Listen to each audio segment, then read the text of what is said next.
तो students hyper conjugation topic चला हुआ था हमारा, और हाइपर कंजुगेशन में अब मैंने बताया था हम कुछ एप्लीकेशंस के बारे में पढ़ेंगे। तो वहां पर सभी की एप्लीकेशंस आएगी। सबसे पहले हम एप्लीकेशंस की बात करते हैं।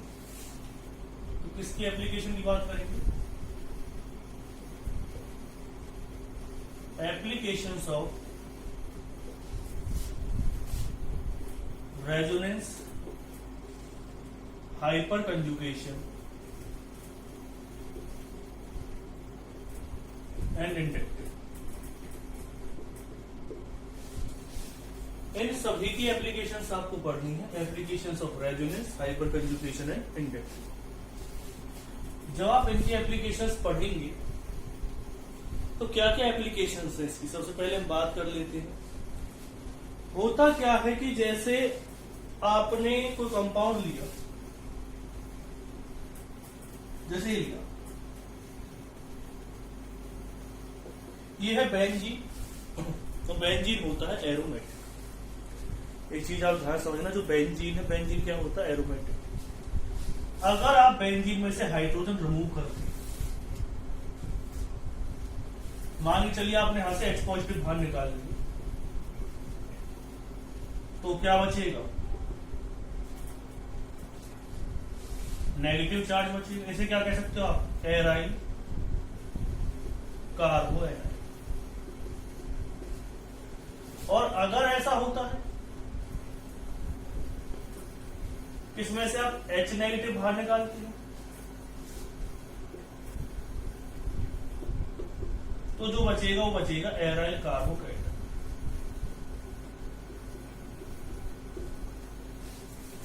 अगर आप H पॉजिटिव रिमूव करते हैं तो उसे कहेंगे आप एराइल कार्बोकेटाइन। और अगर H नेगेटिव बाहर निकालते हैं तो क्या बचेगा? पॉजिटिव से क्या कहेंगे आप? Aryl carbocation. तो आपको पता होना चाहिए कि एराइल कार्बोकेटाइन क्या होता है, एराइल कार्बोकेटाइन क्या होता है।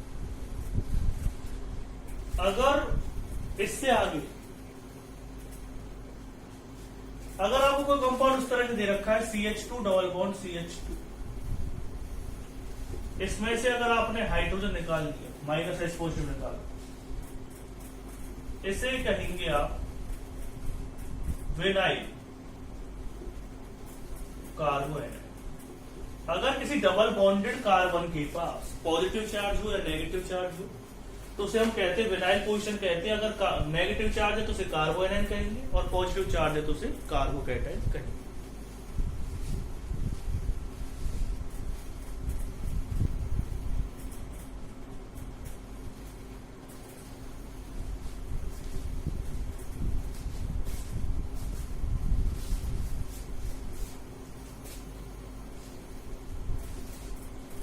अब आप कहेंगे सर इसमें क्या क्या चीजें हमें पता चल रही हैं इससे?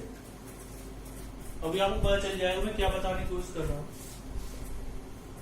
अगर आप इसमें से H नेगेटिव बाहर निकालते तो क्या बनेगा? CH2 CH positive. इसे कहेंगे आप विनाइल कार्बोकेटाइन। अब आते हैं पॉइंट। पॉइंट ये है कि कौन स्टेबल हो सकता है। अगर कहीं पर रेडिकल हो बेंजीन के ऊपर तो उसे आप क्या कह सकते हैं? विनाइल रेडिकल भी कह सकते हैं। अब हम पॉइंट पे आते हैं। पॉइंट क्या कहना चाह रहा है वो समझो।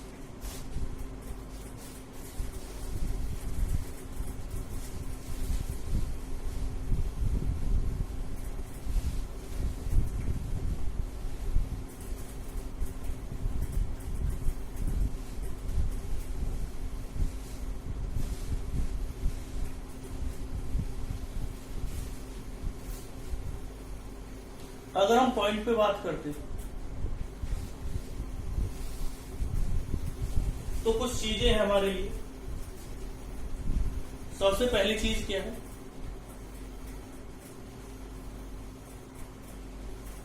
कि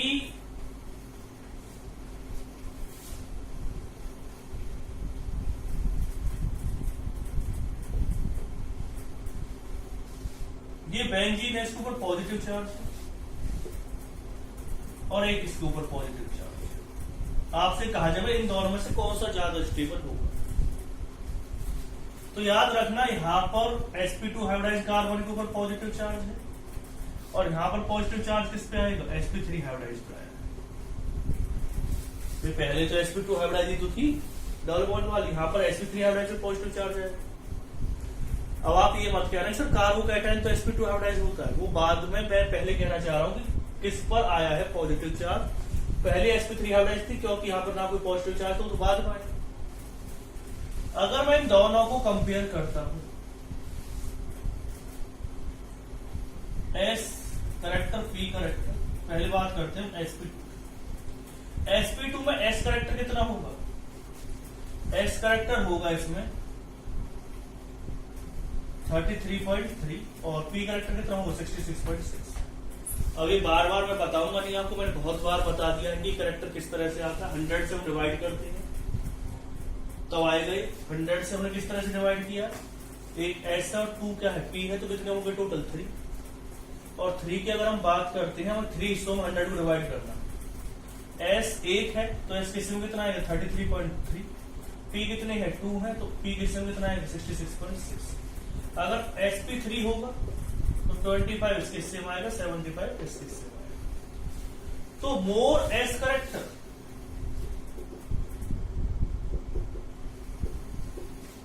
मोर इलेक्ट्रोनेगेटिविटी,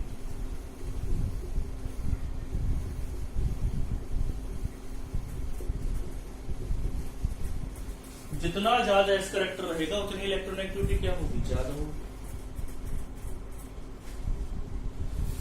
तो एक चीज आप समझने की कोशिश करना कि मोर S करेक्टर मोर इलेक्ट्रोनेगेटिविटी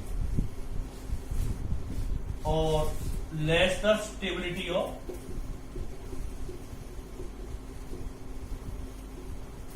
कार्बोकैटायन, और क्या कह सकते हो आप, less the stability of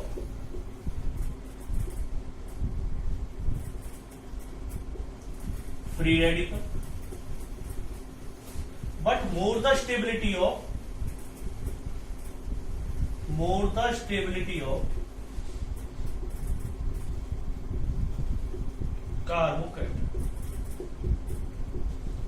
carbocation की स्टेबिलिटी क्या होगी, ज्यादा। जितना ज्यादा एस करेक्टर उतनी ज्यादा इलेक्ट्रोनेगेटिविटी, जितनी ज्यादा इलेक्ट्रोनेगेटिविटी होगी उतनी ज्यादा क्या होगी, स्टेबिलिटी होगी। लेस स्टेबिलिटी होगी फ्री रेडिकल की, लेस स्टेबिलिटी होगी कार्बोकैटायन की, मोर स्टेबिलिटी होगी कार्बोएनायन।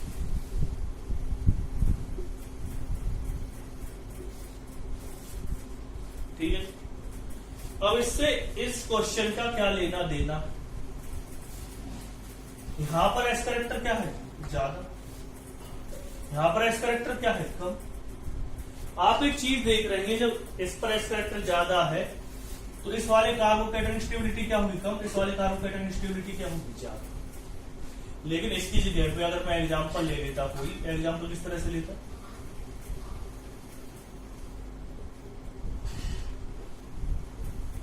ये दे रखा होता,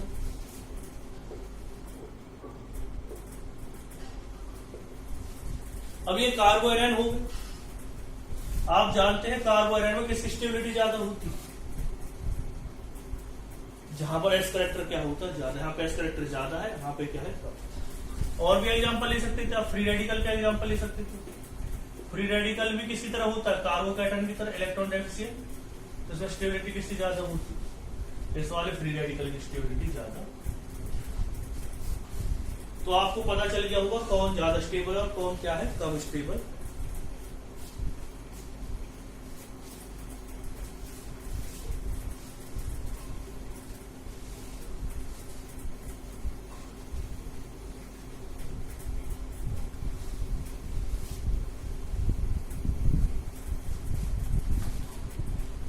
अब जैसे आपसे कहा जाए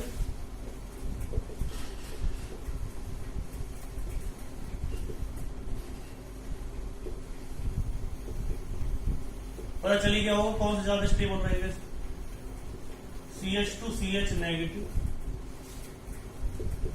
CH3 CH2 नेगेटिव।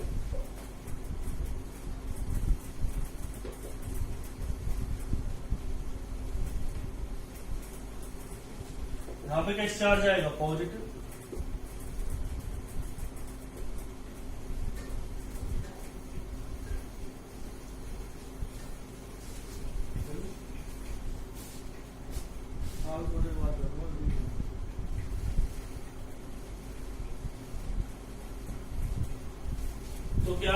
कौन ज्यादा स्टेबल रहेगा, ये ज्यादा स्टेबल रहेगा। तो आपको पता चल गया होगा कौन ज्यादा स्टेबल रहेगा और कौन क्या रहेगा, कम स्टेबल रहेगा। अगर थोड़ा सा चेंज कर दूं, जैसे आ जाए CH3 CH positive, CH2 CH positive और CH3 CH2 पॉजिटिव, तो स्टेबिलिटी का ऑर्डर क्या हो जाएगा, ये रहेगा। क्योंकि sp हाइब्रिडाइज है और sp हाइब्रिडाइज में करैक्टर और भी ज्यादा होता, ये sp2 होगा और ये sp2। तो आपको पता चल गया कि कौन ज्यादा स्टेबल रहेगा, कौन कम स्टेबल रहेगा। मैंने पूरा तरीका आपको बता दिया है, ये चीज आपको समझ में आ गई। इसे नोट डाउन कर लीजिए।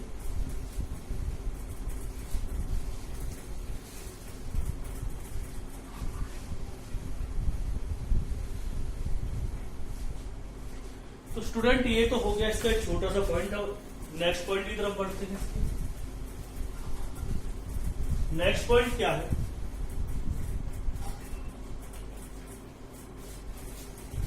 अगर मैं टॉपिक की बात कर रहा हूं तो टॉपिक में सबसे पहले चीज दे लेते हैं, कुछ एल्कीन्स के स्टेबिलिटी की बात कर लेते हैं। 3 टाइप्स के एल्कीन की बात आज हम करेंगे। एक होती है कंजुगेटेड एल्कीन,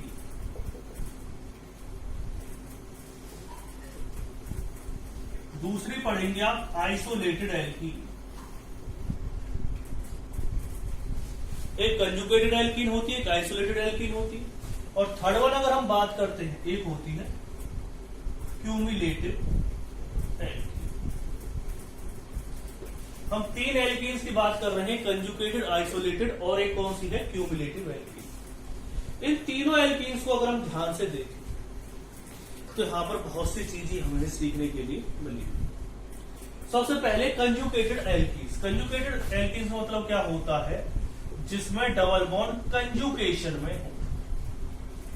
अब ये डबल बॉन्ड कंजुगेशन का मतलब क्या है, जैसे कि इस तरह से ग्रुप यहां पे चला जाए, ये ग्रुप यहां पे जा सकते हैं। मतलब कि इसमें एक कंसिस्टिव कंजुगेशन हो रहा है, यानी कि डीलोकलाइजेशन हो रहा है। कंसिस्टली जो ग्रुप है वो क्या हो सकते हैं, डीलोकलाइज हो सकते हैं रेगुलर मैनर में। आपको इंग्लिश सर ये समझ में आ गया। आइसोलेटेड मतलब क्या होता है, आइसोलेटेड में क्या होगा कि एक कंसिस्टिव कंजुगेशन नहीं होता। इसका मतलब क्या है, पहले तो कंजुगेशन का मतलब क्या होता है, कंजुगेशन का मतलब होता है रेगुलर डीलोकलाइजेशन। रेगुलर क्या होता रहे, डीलोकलाइजेशन होता रहे, तो उसे आप क्या कह सकते हो, उसे कह सकते कंजुगेशन। क्या इसमें कंजुगेशन पॉसिबल है या नहीं है, तो मैं आपको बता देता हूं कि इन दोनों कंपाउंड की अगर हम बात करते हैं तो इसमें कंजुगेशन पॉसिबल नहीं होगा, लेकिन इसमें कंजुगेशन पॉसिबल है। आप कहेंगे कैसे सर, तो मैं कहूंगा कि बीच में इसमें कैसी कार्बन sp3 हाइब्रिडाइज, तो क्या ये रंगी साइड डीलोकलाइज हो सकता है। अगर आपको ये बात नहीं पता तो आपने रेजोनेंस की वीडियो अच्छी तरह से नहीं देखी। अगर आपको ये बात पता है कि भाई अगर बीच वाली कार्बन sp3 हाइब्रिडाइज है, तो आप जानते हैं ना तो ये ग्रुप इधर आ सकता है, ना ही ये ग्रुप इधर पॉसिबल है, तो ये दोनों नहीं हो सकते। वो इजीली हो सकते थे क्योंकि ये भी sp2 हाइब्रिडाइज कार्बन थी, ये भी sp2 हाइब्रिडाइज कार्बन थी, तो इजीली क्या हो सकता था, डीलोकलाइजेशन हो सकता था। मैं आपको रेजोनेंस के रूल्स में चीजें बता चुका हूं। नेक्स्ट वन आते हैं क्यूमुलेटिव एल्कीन्स। क्यूमुलेटिव एल्कीन्स का मतलब क्या होता है, जो एडिशन पोजीशन पर ही दो एल्कीन इस तरह से, यानी कि एक ही कार्बन दो डबल बॉन्ड के साथ अटैच, इसे क्या कहते हैं, क्यूमुलेटिव एल्कीन्स। तो जहां तक मेरी समझ है, मतलब जितने मैं सोच रहा हूं तो आपको पता चल गया होगा। कंजुगेटेड एल्कीन्स क्या होती है, जिसमें एक कंसिस्टिव कंजुगेशन होता है, उसे हम कंजुगेटेड एल्कीन्स कहते हैं। आइसोलेटेड मतलब क्या होता है, जिसमें कंसिस्टिव क्या नहीं होता, डीलोकलाइजेशन नहीं होता, डबल बॉन्ड अलग अलग पोजीशन में पड़े होते हैं, हमें पता नहीं दूर दूर होंगे, और एक बार सिर्फ एडिशन या एक ही कार्बन के साथ दो डबल बॉन्ड कम से कम अटैच रहते हैं, तो उसे क्या कहेंगे आप, इस तरह का जो ग्रुप होगा उसे क्या कहेंगे, क्यूमुलेटिव एल्कीन्स। अब बात आती है ऑर्डर ऑफ स्टेबिलिटी। अगर हम स्टेबिलिटी की बात करते हैं, सबसे ज्यादा स्टेबल होता है कंजुगेटेड, क्योंकि आप जानते हैं रेजोनेंस, जहां रेजोनेंस आ गया वो स्टेबिलिटी बढ़ा करके ही मानेगा। इसमें रेजोनेंस इतना पॉसिबल नहीं हो पाएगा, तो मैं डायरेक्ट एग्जांपल्स को ना लेकर के इसी तरह से लिख देता हूं। सबसे ज्यादा कौन सा होता है, कंजुगेटेड एल्कीन स्टेबल होता है।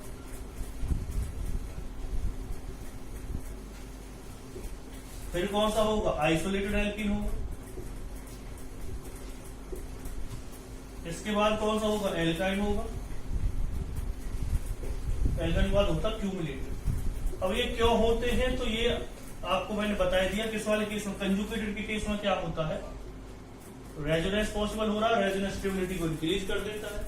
आइसोलेटेड के केस में इतना रेजोनेंस नहीं हो पाता, तो ये कम स्टेबल रहेगा। क्यूमुलेटिव क्यों कम स्टेबल होगा, ये मैं आपको बता सकता हूँ मॉडल की हेल्प से। तो मॉडल की हेल्प से ही आपको पता चलेगा जब हम इसके बारे में पढ़ेंगे। जब मैं आपको पढ़ाऊंगा इसमें आइसोमेरिज्म के बारे में, तो वहां चीजें आपके सामने डिस्कस करूंगा।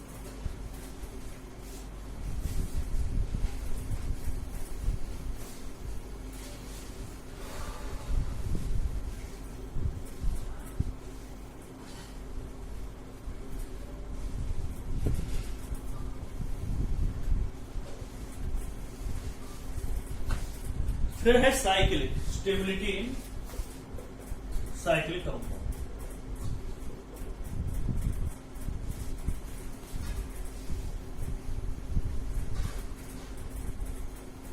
स्टेबिलिटी इन साइक्लोएल्केन्स पढ़ लेंगे। यहां पे एक चीज आपको याद रखनी है, देखो आप मुझसे क्वेश्चन पूछ सकते हैं सर ये बता क्यों रही है हमें, क्योंकि ये सभी चीजें बहुत ही काम आने वाली है। बहुत ही काम किस वजह से आने वाली है, क्योंकि आप जब 11th से मतलब कि 12th क्लास में जाएंगे तो ये हर एक पॉइंट आपके सामने आएगा। वहां पर हर एक चीज आप पढ़ेंगे कि सर ऐसे ऐसे हुआ, क्या चक्कर हुआ। और क्वेश्चंस जो आते हैं मेंस और एडवांस, इसी चीजों को समझने के लिए आते हैं। इस बार अब वही आपको जो नेक्स्ट टॉपिक है हीट ऑफ हाइड्रोजनेशन या हीट ऑफ कंबशन, उनका इनसे डायरेक्टली रिलेशन और उनसे क्वेश्चंस आते हैं मेंस में, नीट में। और थोड़े दिनों में ही आप ये लगा लीजिए इसकी एप्लीकेशंस हो जाएंगी।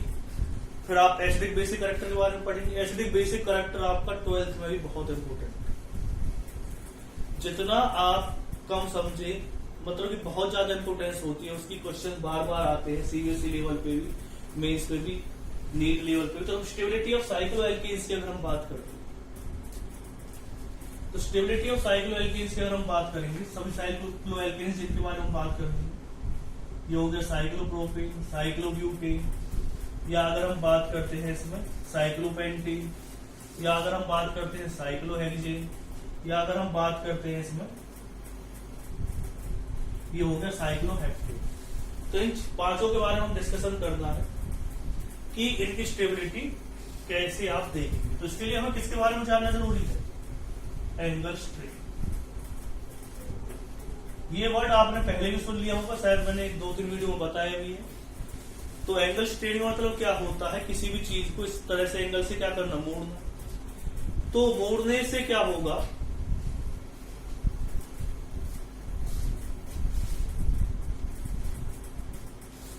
जैसे कि अगर मैं इस पेन की बात करता हूं, ये पेन मैंने ले रखा है और अगर आप इसे मोड़ने की कोशिश करेंगे तो ऐसा हो जाएगा कि एक एंगल के बाद ज्यादा अगर आप फोर्स अप्लाई कर देंगे तो ये क्या हो जाएगा, टूट जाएगा।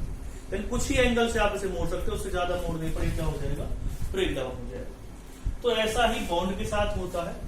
अब जो साइक्लोप्रोपेन का बॉन्ड आपने इसे मोड़ रखा है इस एंगल के थ्रू, लेकिन हो सकता है कि जल्दी से जल्दी क्या चाहता है ये।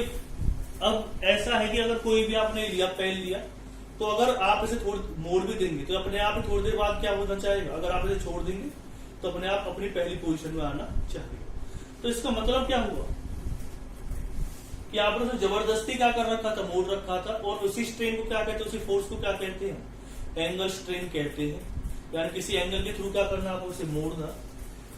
तो इसमें अगर हम ये देखना चाहते हैं किसमें एंगल स्ट्रेन क्या होगा, ज्यादा होगा। जिसमें एंगल स्ट्रेन क्या होगा, ज्यादा होगा, वो आपने बहुत ज्यादा एंगल के साथ क्या कर रखा होगा, उसे मोड़ रखा होगा। और जब ज्यादा मोड़ रखा होगा तो वो जल्दी से जल्दी क्या आना चाहेगा, अपने पहली वाली पोजीशन में आना चाहेगा। उसकी स्टेबिलिटी उतनी क्या होगी, कम होगी। हम पता कैसे लगाते हैं, तो पता लगाने के लिए एक चीज आपको याद रखनी, सबसे पहली हर एक कार्बन इसमें कैसी है, sp3 हाइब्रिड। इसमें भी sp3 हाइब्रिड हर एक कार्बन, इसमें भी sp3 हाइब्रिड हर एक कार्बन, इसमें भी क्या है sp3 हाइब्रिड कार्बन, इसमें भी कैसी sp3 hybrid carbon.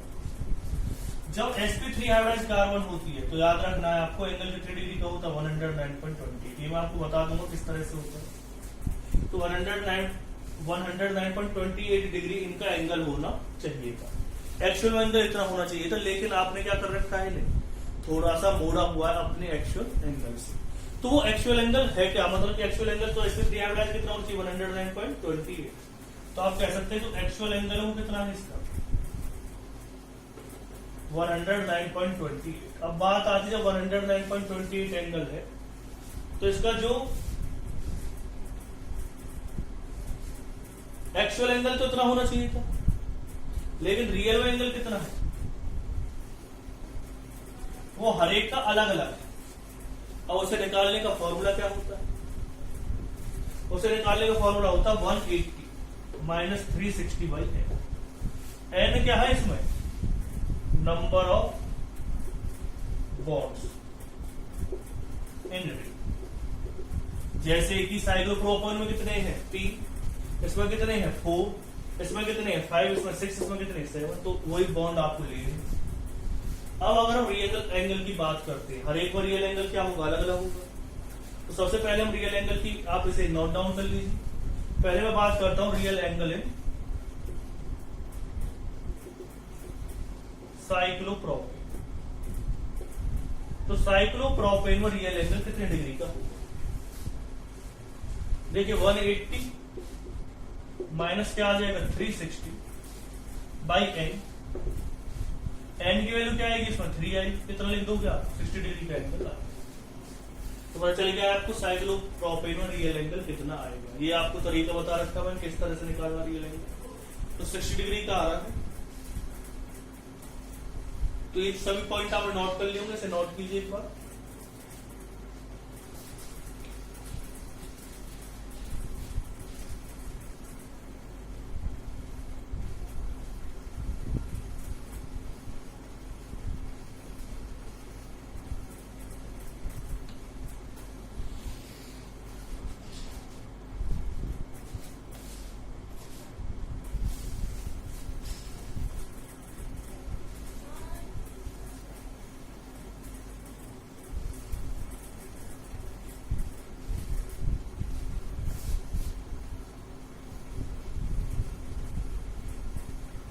Actual angle in cyclobutane कितना आ जाएगा 180 360 बाई 4 9। एक्चुअल एंगल को सॉरी रियल एंगल, रियल में कितने डिग्री का एंगल होता है, रियल एंगल इन साइक्लोपेंटेन कितना हो जाएगा 180 360 बाई 5 डिवाइड करेंगे इसे कितना आएगा 72 108। रियल एंगल इन साइक्लोपेंटेन कितना आ जाएगा 180 360 बाई 6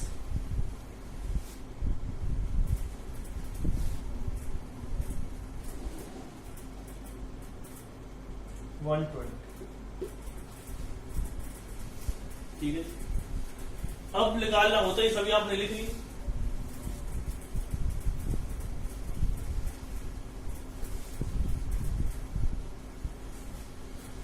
तो एक्चुअली हमें इसमें निकालना क्या होता है वो समझिए। हमें इसमें निकालना होता है एंगल स्ट्रेन। एंगल स्ट्रेन कैसे निकलेगी, एक्चुअल एंगल माइनस का लगाना आपको रियल एंगल। एक्चुअल एंगल कितने डिग्री का है 109, जैसे कि साइक्लोप्रोपेन ले लिया 109.28 माइनस कितना हो जाएगा 6049.28। साइक्लोब्यूटेन में अगर आप निकालना चाहते तो 109.28 कितना हो जाएगा 90.28।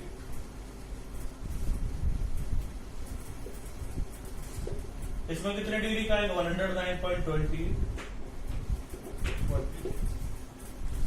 जो हम साइक्लोहेक्सेन की बात करते हैं तो साइक्लोहेक्सेन में एक चीज याद रख लेना, चेयर कन्फर्मर्स बनते हैं इसके।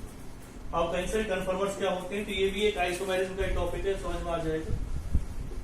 वेरी स्मॉल एंगल स्ट्रेन, ये एक्चुअल में जो साइक्लोहेक्सेन है वो चेयर कन्फर्मर्स में एग्जिस्ट करती है, जहां पर एंगल स्ट्रेन क्या होता है, बहुत ही कम, इसलिए इसका एंगल स्ट्रेन क्या होता है, कम होता है। तो आप देख रहे हैं अगर मैं इन तीनों की बात करूं सबसे ज्यादा एंगल स्ट्रेन किसमें है, साइक्लोप्रोपेन में जो एंगल स्ट्रेन है वो क्या है, सबसे ज्यादा। तो सबसे ऊपर कौन आएगा, सबसे कम स्टेबिलिटी किसकी रहेगी, आप इसे नोट डाउन कर लीजिए पहले।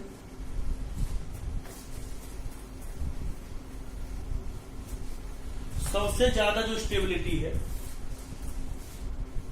सबसे कम रहेगी साइक्लोप्रोपेन की, फिर किसकी रहेगी, साइक्लोब्यूटेन की, फिर उसके बाद किसकी आ जाएगी, साइक्लोपेंटेन की, फिर उसके बाद किसकी आएगी, साइक्लोहेक्सेन की, और जो साइक्लोहेप्टेन है उससे भी साइक्लोहेक्सेन ही क्या होता है, ज्यादा स्टेबल होता है, वो आपको पता चलेगी जाएगा क्यों ज्यादा स्टेबल होता है, मैंने आपको बता दिया। तो कुछ चेयर कन्फर्मर्स में एग्जिस्ट करता है, और जो चेयर कन्फर्मर्स होते हैं वो क्या होते हैं, एंगल स्ट्रेन कम होता है उसके अंदर, इस वजह से उसकी स्टेबिलिटी क्या होगी, ज्यादा होगी। तो ऑर्डर मैंने आपको बता दिया, सबसे ज्यादा स्टेबल कौन सा होता है, साइक्लोहेक्सेन, फिर कौन सा होता है, साइक्लोपेंटेन, फिर होगा साइक्लोहेप्टेन, फिर कौन सा होगा, साइक्लोब्यूटेन, फिर कौन सा होगा, साइक्लोप्रोपेन। और ऐसा होता क्यों है, एंगल स्ट्रेन की वजह से, जो मैं आपके सामने डिस्कस कर चुका हूं, किसका एंगल स्ट्रेन ज्यादा होगा, किसका एंगल स्ट्रेन क्या होगा, कम। तो ये सभी चीजें आपने नोट डाउन कर ली होंगी।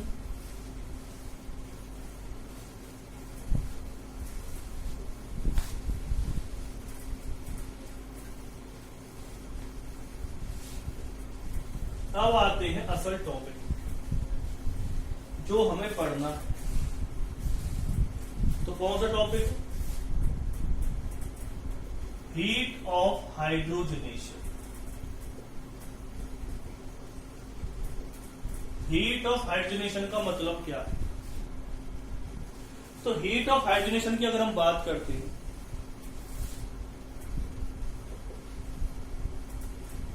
CH2 डबल बॉन्ड CH2 दे रखा, आपने क्या किया, H2। हाइड्रोजनेशन का मतलब क्या होता है, हाइड्रोजनेशन का मतलब होता है एडिशन ऑफ H2, यानी हाइड्रोजन का किसी में एडिशन करना। कैसा प्रोसेस होता है, एक्सोथर्मिक। हमें कैसे पता चला कि एक्सोथर्मिक, एक्सोथर्मिक का मतलब क्या होता है, एक्सो मतलब होता है हीट क्या होगी इसमें से इवॉल्व हो, एक्सो मतलब होता है बाहर, थर्मिक का मतलब होता है हीट, जिसमें से हीट बाहर निकले। एक होता है जिसमें हीट देनी पड़े, जैसे कि आप घर में देखते चाय बना रहे तो हीट देनी पड़ रही है, कैसा प्रोसेस, एंडोथर्मिक। लेकिन कोई ऐसा प्रोसेस जिसमें से हीट निकले तो उसे क्या कहेंगे आप, एक्सोथर्मिक प्रोसेस। जैसे कि मैं एक एग्जांपल आपको बताता हूं, आपने कहीं पे देखा होगा जो क्विक लाइम होता है, अगर हम उसे वाटर में डिसॉल्व करते तो सिलेक्ट लाइम में चेंज होता है, तो उसके तरफ से एनर्जी निकलती है, आप देखिए हीट निकलती है, तो उसे क्या कहेंगे आप, एक्सोथर्मिक प्रोसेस।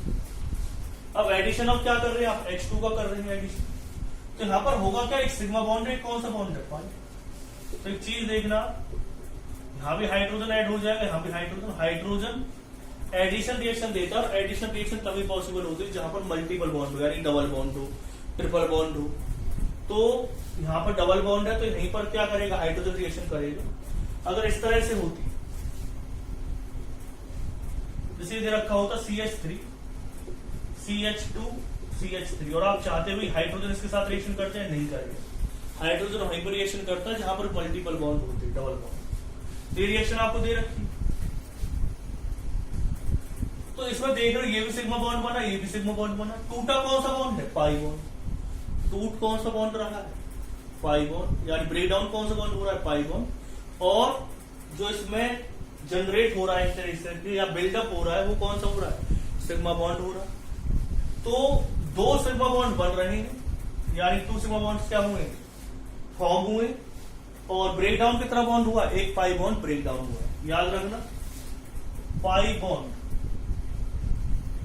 कि अगर हम स्ट्रेंथ की बात करें तो पाई बॉन्ड वीक होता है, सिग्मा बॉन्ड क्या होता है, स्ट्रांग होता है। यहां पर तो एक पाई बॉन्ड अब एक चीज मैं आपको बता देता हूं, कभी भी अगर कोई बॉन्ड टूटता है तो एनर्जी क्या होती है, देनी पड़ती है, देंगे हम एनर्जी बॉन्ड तोड़ने की। लेकिन अगर कोई बॉन्ड ब्रेक डाउन होता है तो एनर्जी रिलीज होती है। वहां पे एक चीज आप देख रहे हैं, एक बॉन्ड ब्रेक डाउन हो रहा है और दो बॉन्ड क्या हो रहे हैं, फॉर्म हो रहे हैं।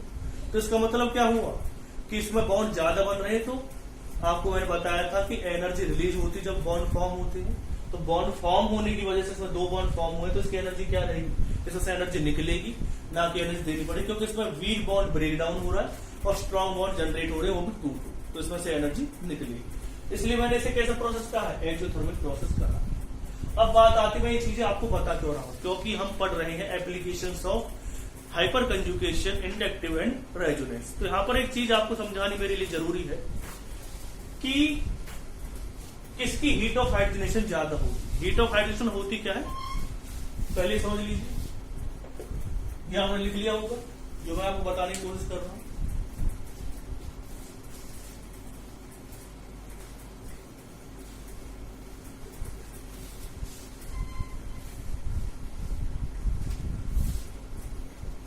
It is the amount of energy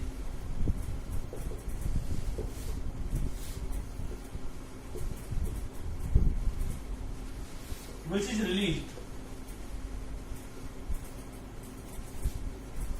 It is the amount of energy which is released after the addition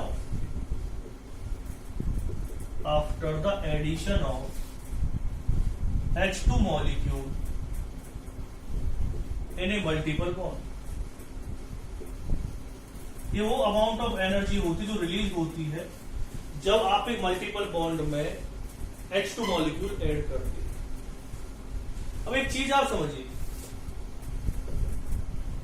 कि अगर ये वाला बॉन्ड स्ट्रांग हो जाए, यानी यहां पर दो बॉन्ड है और आप जानते हैं बॉन्ड ब्रेक डाउन होता है, अगर ये बॉन्ड स्ट्रांग हो जाए यानी कि जो डबल बॉन्ड है वो क्या हो जाए, स्ट्रांग हो जाए, तो सीधी सी बात है एनर्जी क्या होगी, कम रिलीज होगी।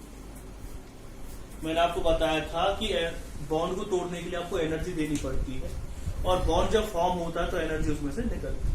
तो अगर वो बॉन्ड जिसे हमें तोड़ना है वो स्ट्रांग हो जाएगा तो सीधी सी बात है और ज्यादा एनर्जी देनी पड़ेगी आपको उसे ब्रेक डाउन करने के लिए, तो एनर्जी उतनी ही कम रिलीज होगी, एनर्जी उतनी ही कम क्या होगी, रिलीज होगी। इसका मतलब क्या है, जो हीट ऑफ हाइड्रोजनेशन है,